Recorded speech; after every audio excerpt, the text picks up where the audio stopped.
Waalaikumsalam warahmatullahi wabarakatuh. Alhamdulillahirrahmanirrahim.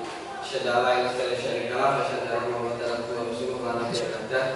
Anak-anakku yang berbahagia dan semoga disayangi kedua orang tuanya. Hari ini kita bertemu dalam pembelajaran PAI. Nanti kita akan belajar bersama terkait dengan materi munakahat atau pernikahan dalam Islam. Adapun tujuan dari pembelajaran kali ini nanti kalian diharapkan memahami tentang pernikahan dalam Islam, ketentuan pernikahan dalam Islam, dan memahami dasar hukumnya dan memahami syarat rukun dari pernikahan menurut syariat Islam. Nah, nanti kita tayangkan materi PPT-nya ya, PowerPoint. Nanti bisa dilihat, disimak. Nanti kita juga akan melihat atau mencari informasi materi via internet atau browsing di internet. Itu. Oke. Sebelum pembelajaran, mari kita awali kegiatan ini dengan membaca bacaan basmalah bersama-sama. Bismillahirrahmanirrahim. Semoga dengan membaca bacaan basmalah ini Allah memberikan pencerahan dan semangat bagi kita untuk melaksanakan pembelajaran ya. Oke, kita awali dengan pengertian. Bisa dilihat pengertian dari pernikahan. Pengertian dari pernikahan bisa dilihat di layar. Nikah menurut bahasa berarti berkumpul, menggabungkan atau menjodohkan.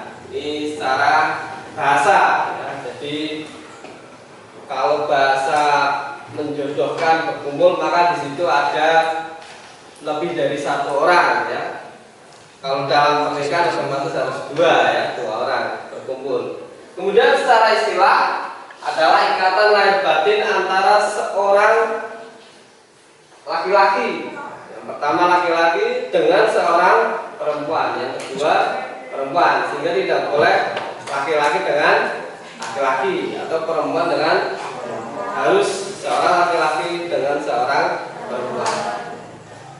Untuk hidup bersama dalam suatu rumah tangga, hidup bersama, kemudian mendapatkan keturunan yang dilaksanakan secara syariat Islam. Ini menurut istilah dari pengertian pernikahan.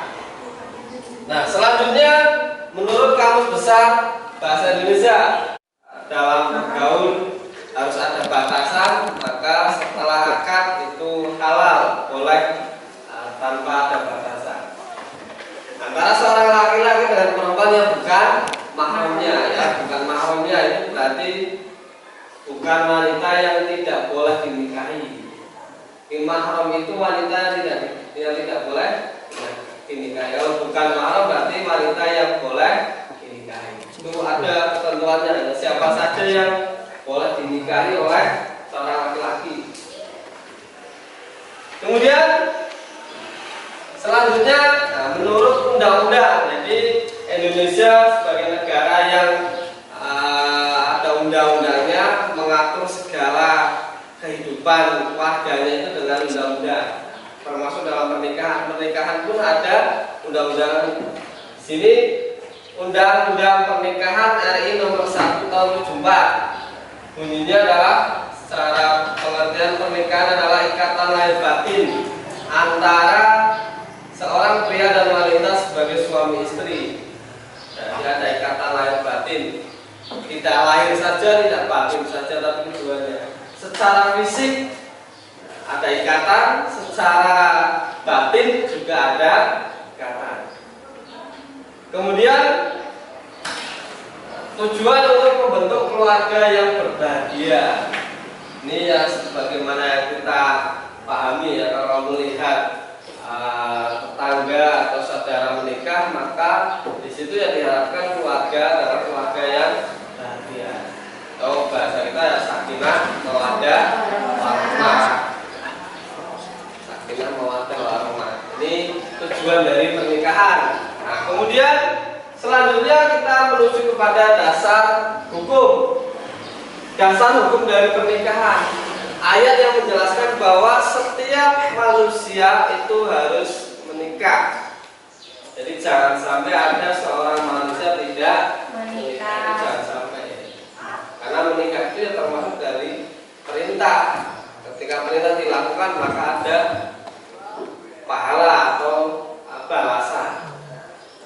Nah, dasar hukumnya ini surat An-Nisa ayat 1. Ya, surat An-Nisa ayat 1 yang menjadi dasar hukum dari pernikahan. Bunyinya a'udzubillahi minasyaitonir rajim. Ya ayyuhalladzina amanu taqullaha ladzi khalaqakum min nafsin wahidah wa khalaqa minha zawjaha wa qala wa bassa minhuma rijalan katsiran wa nisaa wattaqullaha alladzi tasaaluna bihi wal arham innallaha kana 'alaikum raqiba. Ini surat An-Nisa ayat 1 ya, yang menjadi dasar hukum dari pernikahan. Oke, kita lanjutkan. Selanjutnya adalah syarat dan rukun nikah.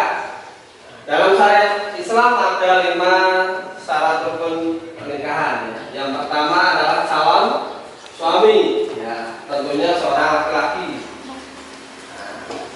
Kemudian yang kedua adalah calon istri, ya, tentunya adalah seorang perempuan. Jadi jangan sampai ada orang yang menikah laki-laki dan laki-laki, perempuan dengan perempuan, itu tidak diperbolehkan dalam Islam.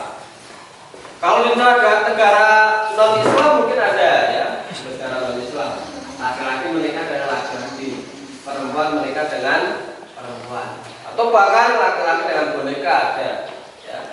Laki-laki dengan hewan ada, perempuan dengan boneka ada, perempuan dengan hewan juga ada. Nah itu di luar non-Islam ya.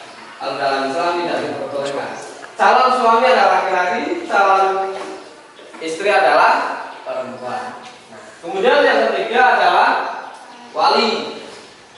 Wali itu orang tua dari pihak calon istri atau ayah. Wali yang pertama ayah, kalau tidak ada ayah maka kakak atau adik laki-laki dan seterusnya, ayah yang laki-laki. Ini wali. Kemudian yang keempat adalah saksi. Orang yang memperhatikan, orang yang menjadi saksi dalam pernikahan, ya, melihat langsung. Dalam Islam itu minimal 2. Kalau 2 itu sudah sah. Jadi kalau ada walimahan banyak sekali yang menjadi saksi, maka itu lebih dari cukup.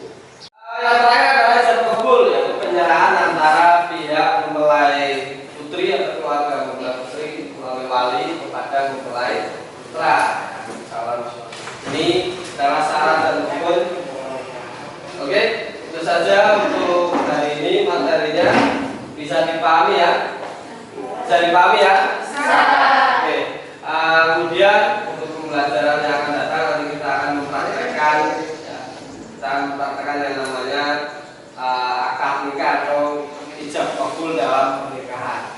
Jadi nanti akan kita buat kelompok yang tiap kelompok nanti akan mempraktekkan. Untuk pembelajaran hari ini, mari kita tutup agenda pembelajaran kali ini dan baca bacaan hamdalah bersama-sama. Terima kasih. Semoga apa yang kita pelajari hari ini bermanfaat dan bisa menjadi tambahan wawasan bagi kita semua. Dari Pak